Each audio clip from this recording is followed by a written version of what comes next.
parents gutted my room, then tried to steal my business at family meeting. Grandma dropped a bomb. Their golden son embezzled. My parents didn't just try to steal my business in front of our entire family. They practically erased my childhood bedroom to make space for one of their wealthy friends, all while planning to ambush and humiliate me at Christmas dinner. But what they didn't know was that my grandmother, the quiet matriarch, had a secret of her own. Your golden son has been embezzling. And darling, I'm here to back you up. Here's what no one tells you about growing up as the disappointment in a privileged family. You become incredibly comfortable being invisible. The poor aren't invisible, the affluent are. You attend holidays, you smile when it's appropriate, and you accept that your parents will never look at you the way they look at your golden child. In my case, my kid sister. I'm a 31-year-old man, and for the last 7 years, I've been manufacturing handmade furniture in my workshop in Red Bank, New Jersey. We're talking high-end items. Tables that cost more than some people pay for their cars. Seats that took 4 months to create. This wasn't just woodworking. This was an art form where every single joint was critical. Every finish had to be absolutely flawless. It was the kind of handiwork that demanded time, precision, and true expertise. Last month, I delivered a conference table to a hedge fund in Greenwich. The guy paid $32,000 without blinking. His wife? She burst into tears when she saw it. Actual, genuine tears. Meanwhile, my folks? They assumed I was just doing arts and crafts. They despised it. Every Thanksgiving for the past 6 years, my dad would question when I was going to get serious. Every birthday, my mom would send me job postings for property management companies. They ran a commercial real estate business in Bergen County, a legacy that had been in the family for 33 years. My elder brother, Grant, was the VP of acquisitions.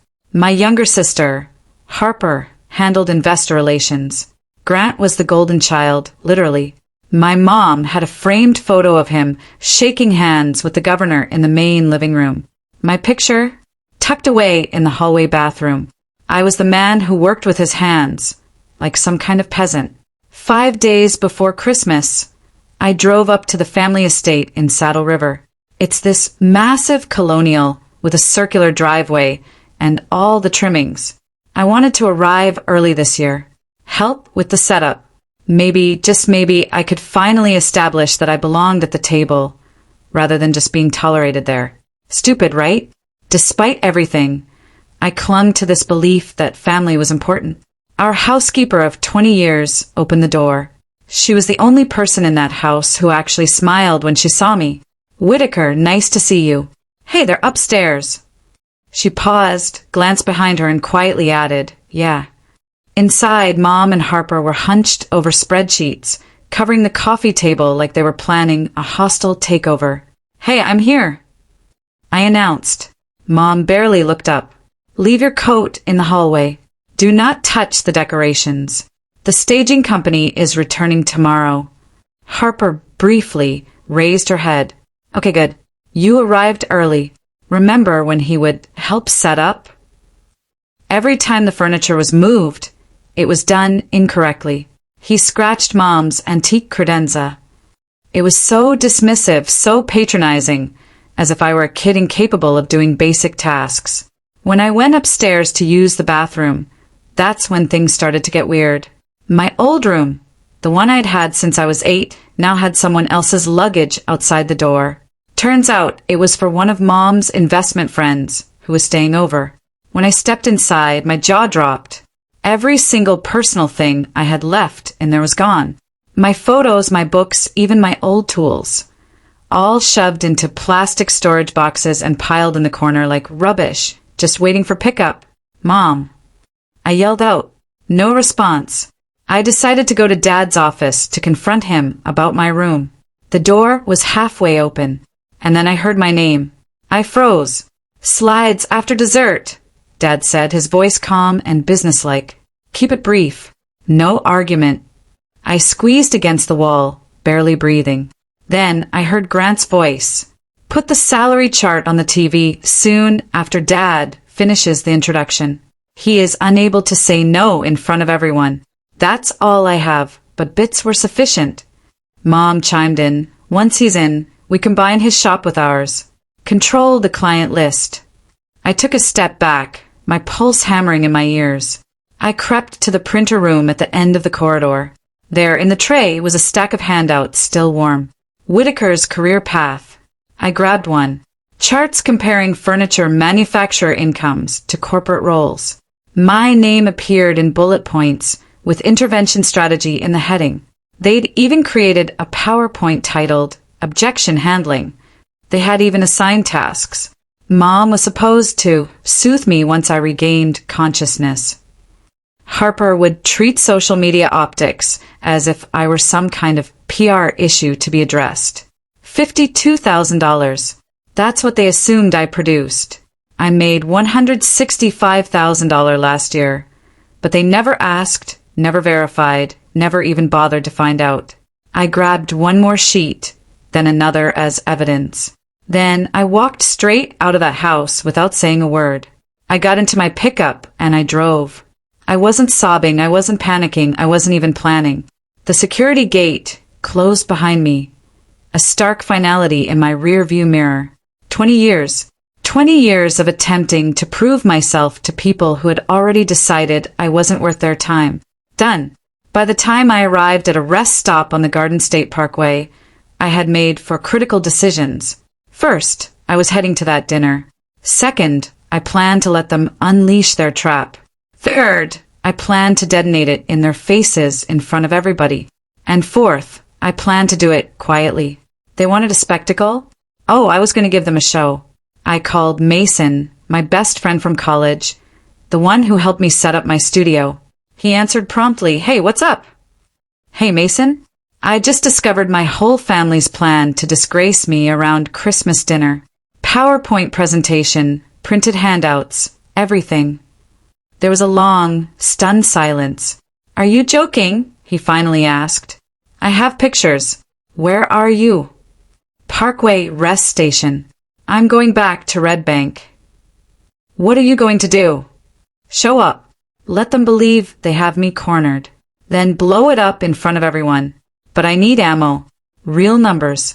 Proof that everything they believe about me is incorrect." Mason was silent for a second. "Come to my apartment. We'll create your counterattack." Mason lived in Asbury Park in a converted warehouse loft that he had personally restored. When I arrived, he already had coffee boiling and his laptop open. "Talk," he said, passing me a mug. "Those complete jerks," he eventually remarked. "All right, you're going to that dinner, but you're going in prepared." "That is the plan." "Good. What do you need?" "Financial statements, tax records, my customer list, anything that shows I'm not the failure they believe I am. They intend to ambush me with bogus figures.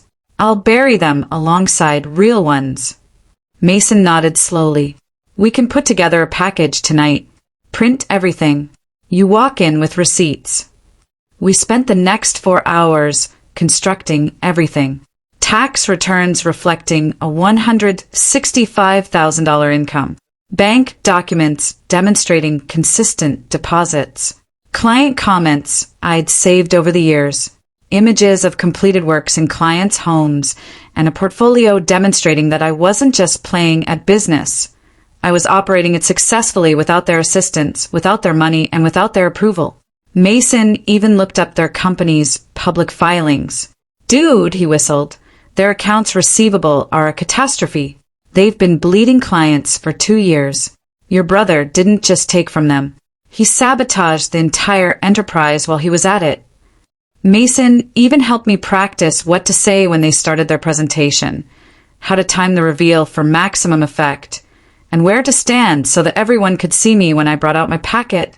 "This is solid," Mason stated after studying the final package. "They display their bogus numbers. You display your genuine ones in front of everyone. Checkmate."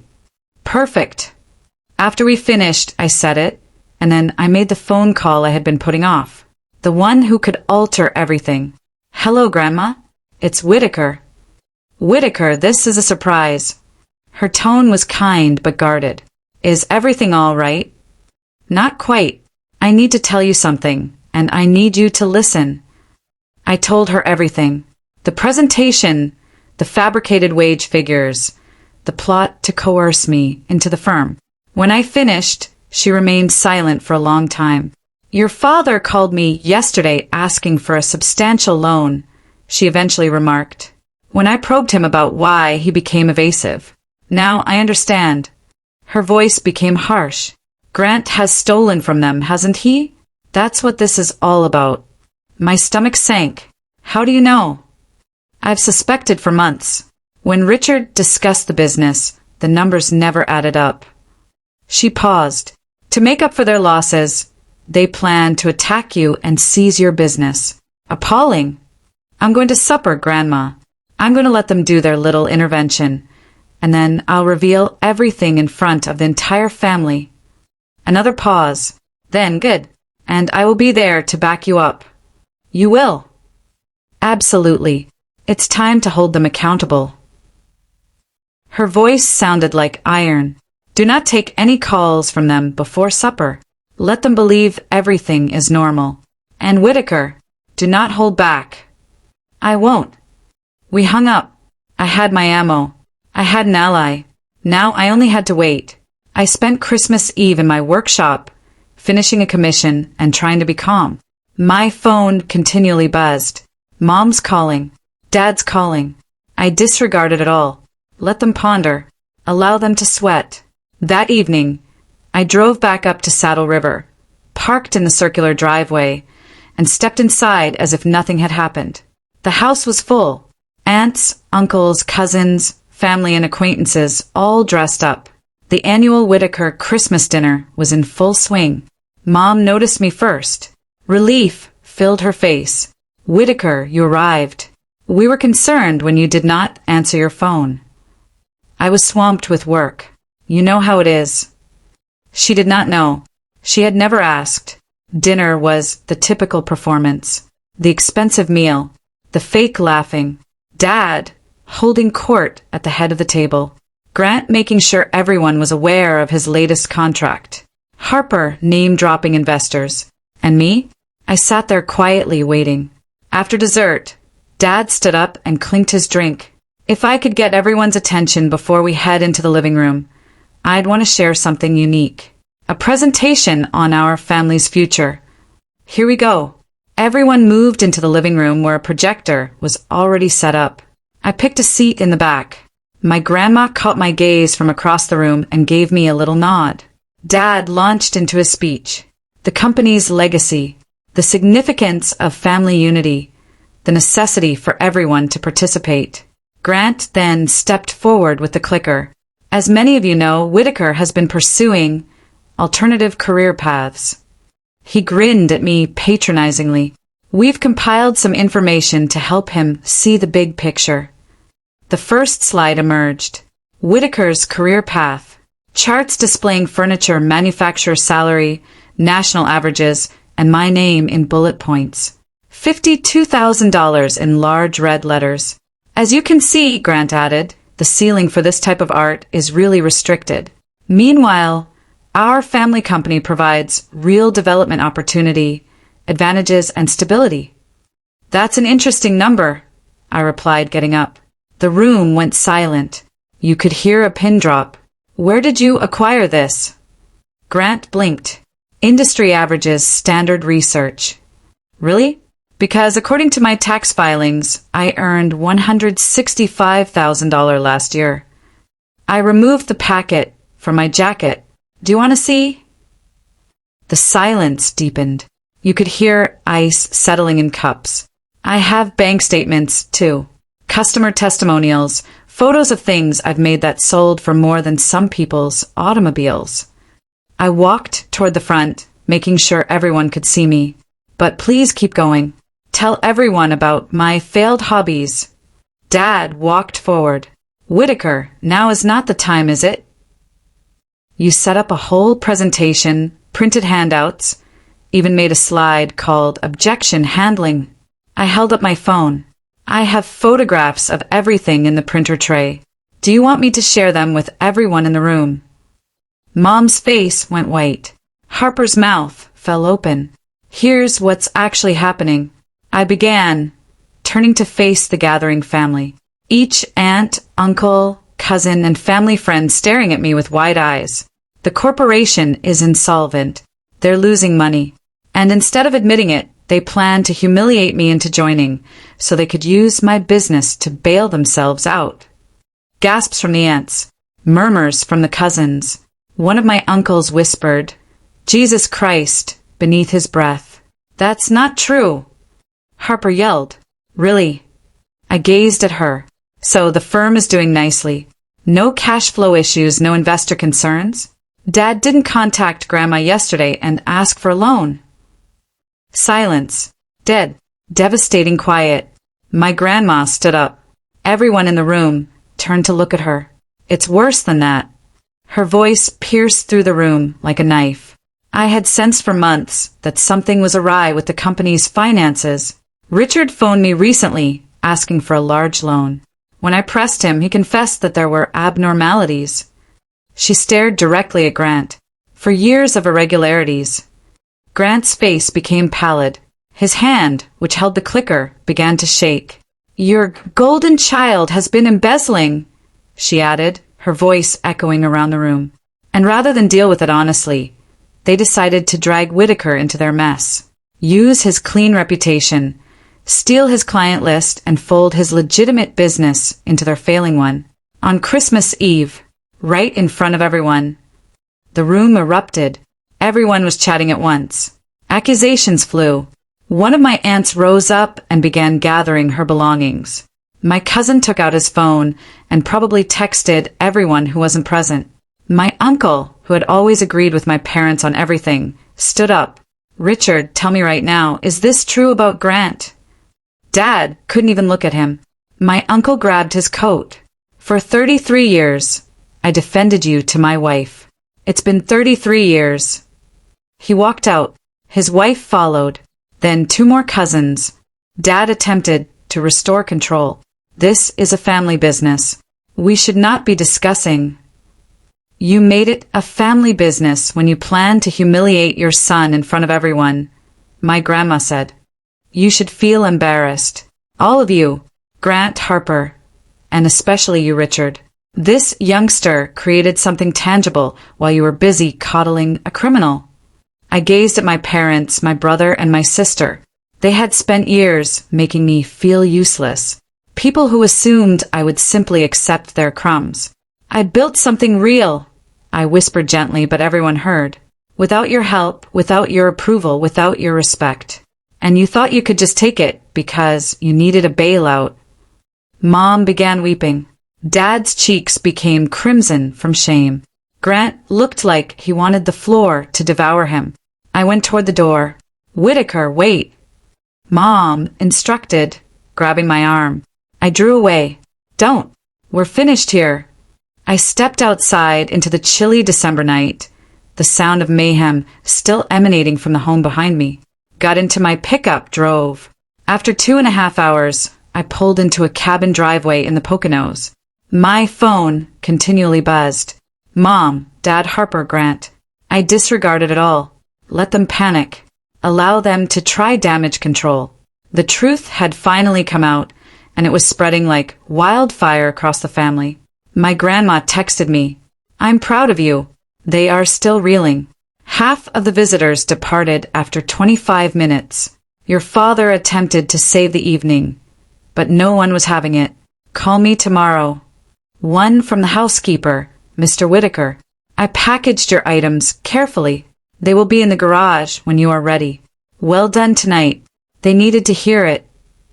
Christmas morning in the Poconos seemed like waking up in another life. My phone seemed possessed.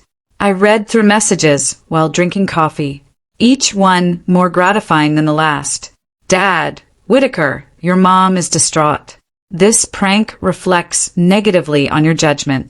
We need to talk about this as a family. Harper, you have always been selfish, but this is the next step. You embarrassed us in front of all. Pathetic. Grant, do you genuinely believe you're somebody exceptional now? All you did was embarrass your family. This is not over, little brother. Not even close. That final one had me laughing. Still posturing. He still believed he had leverage. I deleted it without replying. Another message from my grandmother. Last night, half the family phoned me. The majority are disgusted with your parents. Several cousins want to order furnishings from you. Your aunt claims she was always aware that Richard was a phony. Well done. I remained in the Poconos through New Year's. Used the time to plan. I devised a growth strategy, developed drawings for additional items, and even wrote proposals for a gallery display in New York. For the first time in years, I was able to think about the future without being weighed down by my family's criticism. You're going to need help, Mason told me one afternoon as we worked at the cabin table. You can't manage the demand alone. Not after what occurred on Christmas. Word is going to spread.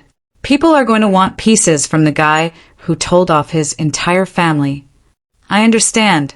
I am thinking of employing someone, maybe 3 individuals if the gallery idea works out. Are you scared? I'm terrified but also ready. For the first time in my life, I feel prepared. Back at Red Bank on January 4th, my workshop seemed quite different. Fresh eyes. There were 27 new queries pending. A gallery in Tribeca wanted to talk about representation, and I had lunch planned with my grandma on the 10th. The old Whitaker would have been concerned about visiting family. The new Whitaker was really looking forward to it. January 10th, a restaurant in Montclair, classy and quiet. She was already sitting when I arrived, sharp-eyed and straightforward as usual. She rose to hug me. Whitaker, you look well. Thanks, Grandma.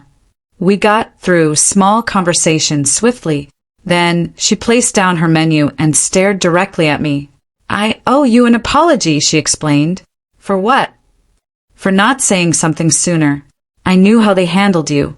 I saw that for years. I should have intervened rather than waited. You weren't part of their plan. No, but I made it possible with my silence. She drank her iced tea. That's over now. I made it obvious to your parents that their actions were inappropriate.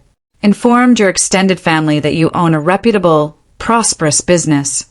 How did they take it? She grinned faintly. Your mom sobbed.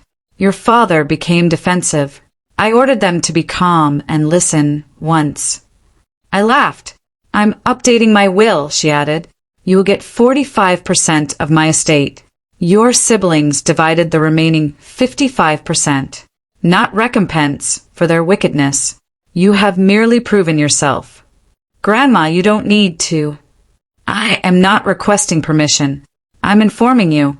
She gave me a smile of pride. You remind me of myself when I was your age. Everyone had thoughts on what I should do.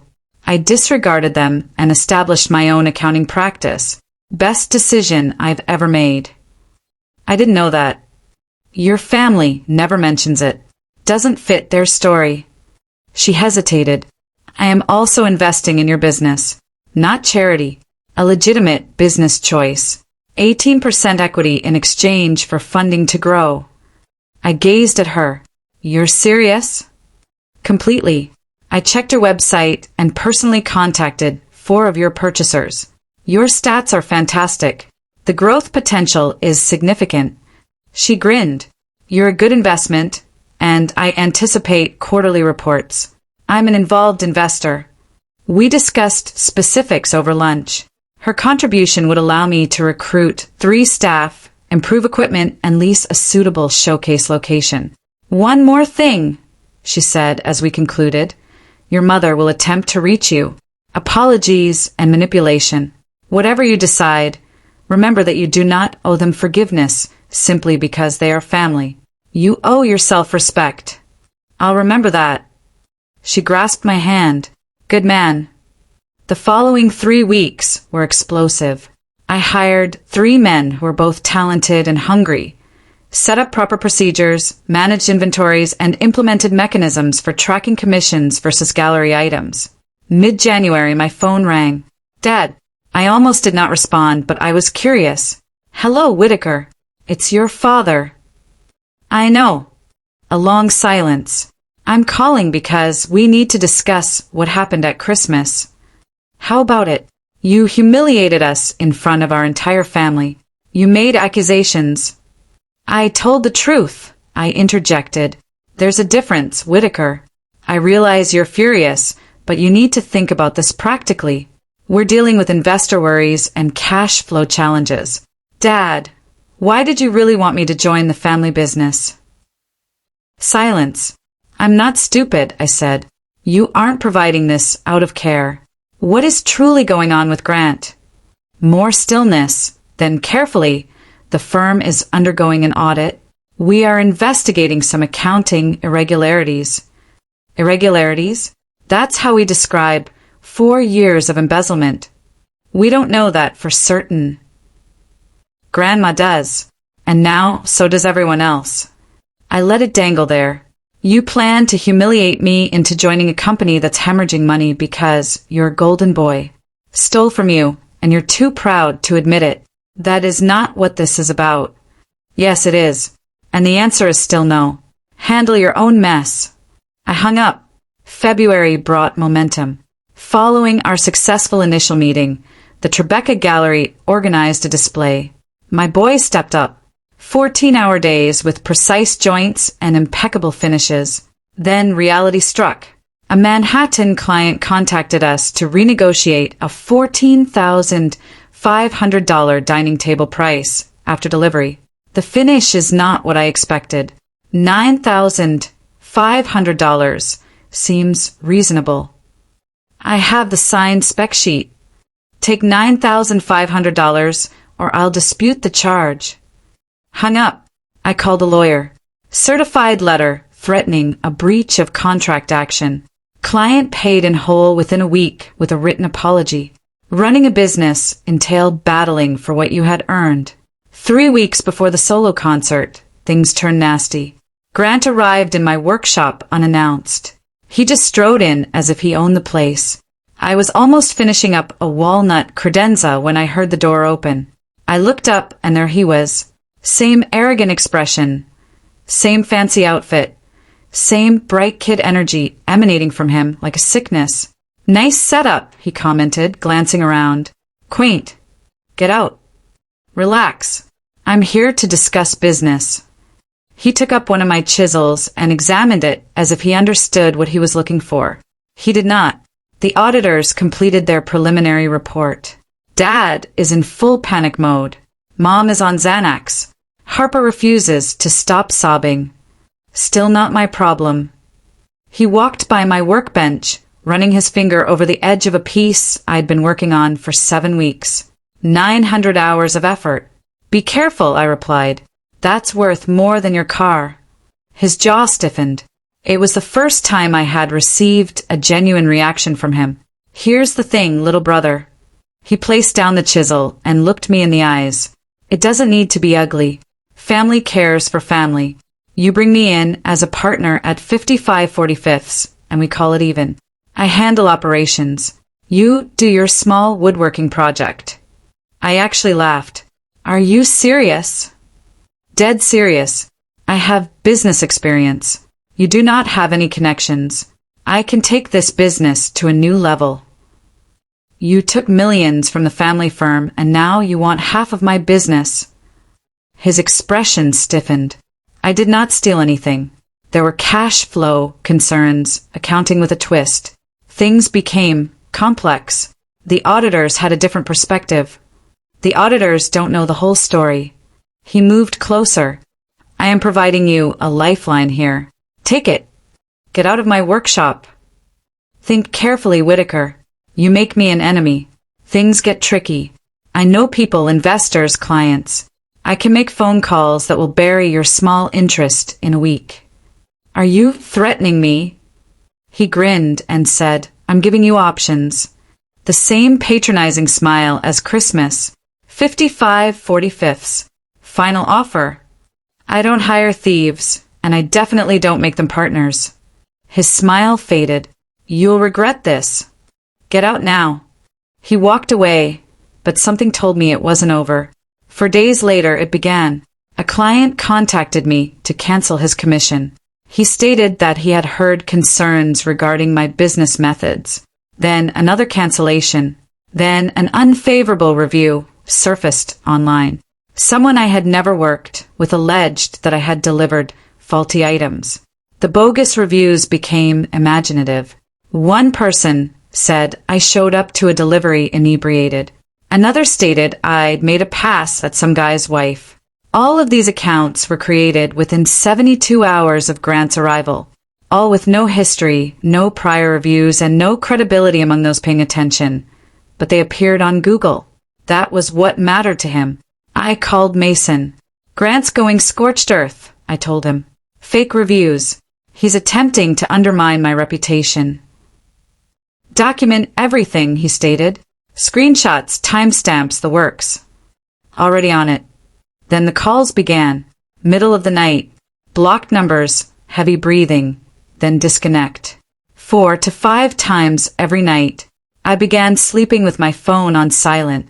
10 days later, I returned to my workshop and discovered the lock had been tampered with. Nothing was stolen, but the tools were moved around. A message, I am watching. That's when I contacted the cops. The officer sat across from me and took notes. Do you feel your brother is to blame? I'm sure he is. He threatened me around 3 weeks ago, demanded that I give him half of my business. When I declined, things began. Have you got proof? I showed him everything. Text messaging. The phony review came from an account made the day following our incident. The telephone records at 2:30 a.m. surveillance footage from across the street showed a person that matched Grant's physique approaching my business. We can file a report, he told me, but without direct evidence linking him to the break-in attempt. What about harassment? What about the calls? What about business interference? He gazed at me intently. You might want to consider a restraining order given the pattern. I filed the next day. A temporary restraining order was issued against Grant Whitaker. I had to go to court, show facts, and explain why I was concerned for my safety and livelihood. The judge studied everything. A menacing visit, systematic harassment, and attempted break-in. Granted, she said, Mr. Grant Whitaker must keep a distance of 750 feet from the petitioner and his place of business. No contact of any kind. When Grant was served, he lost it. He contacted me from a burner phone, yelling about treachery, how I had ruined the family, and how he would hold me accountable. I taped the entire incident. I filed a violation report the following day. The burner phone call lasted 5 minutes. He called me every single name in the book. He threatened to burn down my workshop. He said he had buddies who could make things disappear. I allowed him to speak freely. Every word was recorded. Every danger was documented. He was so enraged that he forgot I had always been the silent one, the calm person who listened, the calm person who remembers everything. Second court appearance. The judge was not pleased. Mr. Whitaker, she said, looking at Grant, you were clearly warned not to contact your brother. You breached the order within 24 hours. Your Honor, this is a family matter. It's a legal issue now. You are facing contempt charges. I'm extending the restraining order for 3 years and imposing criminal consequences for any future violations. Grant's lawyer attempted to argue. The judge shut him down. His lawyer appeared to want to escape, possibly thinking how he would explain this to his other clients. Walking out of the courthouse, I felt something unexpected. Not victory, not satisfaction, just clarification. I drew a line, defended it, and won. My solo show at Forge and Grain was all I'd hoped for. High-end area in a remodeled warehouse. Professional lighting made each item shine. My collection filled the entire main room. Each sculpture was wonderfully illuminated against bare brick walls. 7 years of labor. 7 years of being informed that I was squandering my life. All of it was validated in one room. I arrived early to set up. My 3 staff were already there positioning things, confirming sight lines, and ensuring everything was perfect. We had been working on this for months. Are you ready? One asked. As I'll ever be. At 7 o'clock, guests began to arrive. Gallery owners from Manhattan. Collectors had flown in from as far as San Francisco, design bloggers with cameras, interior designers looking for talent. The room filled quickly. The energy was electric. I worked it organically, talking about the procedure, explanation of methods, connecting with consumers who knew what true workmanship entailed. A collector from San Francisco purchased 4 pieces on the spot. He paid the asking price without bargaining. I've been looking for someone who still does real joinery, he informed me. Everyone else is just gluing IKEA parts together and calling it bespoke. We shook hands. That one transaction covered my operational expenses for 4 months.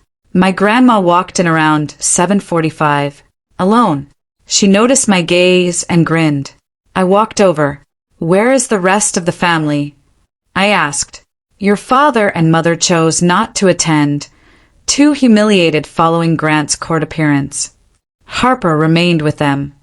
She looked around at the audience. Grant is already forbidden from being within 750 feet of you due to the restraining order. I heard he tried to show up, but was turned away. That was news to me. Security must have dealt with it before I noticed. The show looks spectacular, my grandma commented. I'm very proud of you. Thank you for coming, and thank you for your support during Christmas. I wouldn't have missed either. She gripped my hand. Your work speaks for itself. You do not need their permission. You never did. The concert lasted till 11:30. By the time we closed, I had received orders for $79,000, not including the gallery's fee. 3 interior designers wanted to feature my work exclusively in their showrooms. 2 private clients requested unique home offices created from the bottom up. April stretched into May. Grant's situation became public. Criminal charges were brought, not simply restraining order breaches, but also embezzlement. It turned out that the auditors found everything. For years of forged paperwork, dummy corporations, and funneled contracts. The whole operation was detailed in court files that became public record. I saw things unfold from a distance. The family firm was losing clients faster than they could count. Civil claims from investors were stacking up. The beautiful family image had been ruined. Everyone understood exactly why. My cousin forwarded me the news story. A Bergen County real estate executive has been charged with embezzlement. Grant's mugshot, Dad's firm was titled. For $1 million in money were misdirected. The golden child had been stealing for years, and they attempted to use me to hide it. Summer brought up more commissions than I could handle. We recruited 5 additional employees and began turning down jobs. The brownstone job in Brooklyn generated recommendations. The recommendations resulted in magazine features. The features generated more referrals. Success builds on itself, relying on skill rather than manipulation. Late June, Mom phoned. First time in 7 months since I had exposed them in front of everyone at Christmas dinner. I had wondered how long it would be before desperation surpassed pride. I let it ring twice before responding. Hello, Whitaker. It's Mom. Her tone was odd, smaller, fragile, in a manner I hadn't heard before. The lady who had spent years rejecting all I'd accomplished now sounded like she was barely keeping it together. Can we talk about what? Everything. What occurred during Christmas. What your dad and I did. What we did not do. The years we wasted treating you as if you were inferior. She stopped, and I could hear her trying not to cry. I'm calling to ask for help. What about? The company. The lawsuits. Grant's legal fees. Everything's falling apart, she explained. Her voice crackled. We made errors, Whitaker. Terrible errors. But we are still family. That must count for something. You intended to embarrass me and take my business in front of everyone we knew. That is not an error. That is a strategy. We were desperate. We were afraid. We weren't sure what else to do. So after years of calling it a hobby, a phase, a sandbox, now suddenly it's valuable enough to steal. Silence. Whitaker. Please. I understand. We don't deserve it, but we need you. Your father is hardly functional. Harper is overwhelmed. Grant is facing incarceration. She paused. We discussed it as a family. After Grant's legal difficulties are resolved, you bring him in as a partner. 55/45. He needs something to return to. He can handle operations while you work on your woodwork. I nearly laughed. The boldness was nearly astounding. Even after the harassment, the threats, the restraining order, and the criminal charges, they still wanted me to help him. Help me comprehend this.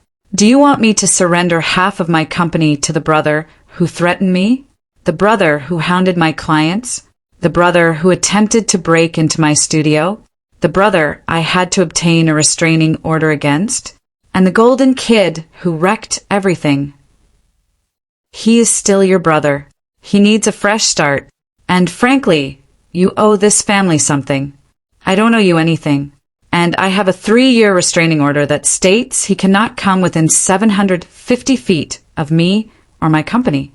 So even if I wanted to, which I don't, it would be technically unlawful. We can work around that. Get it modified.